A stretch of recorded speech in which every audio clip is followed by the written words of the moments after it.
Miley Percocet,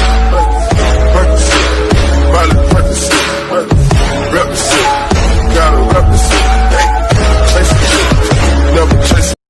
Hello guys, welcome back to my channel. So to make your helmet shine just as mine, you'll need a LED strip which will be sticking onto the helmet with the help of double-sided gum tape.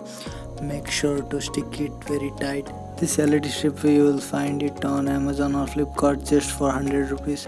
Make sure to buy the waterproof.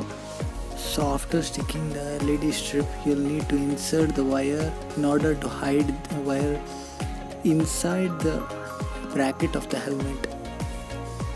This looks absolutely amazing on any helmet irrespective of color and enhances the look at night. So firstly start removing the side cottons of your helmet very carefully, because as it sticks with the buttons it's very easy to remove.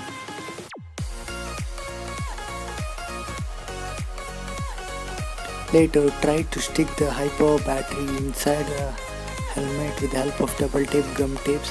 You'll need a battery holder and small size switch which you will get at any electrical shops. Make sure to buy it according to your helmet size.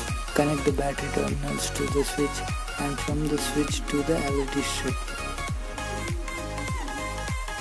Make sure to tape the ends of the wire and make it waterproof. And then clip the helmet as it is. Now it's ready. Lose another life.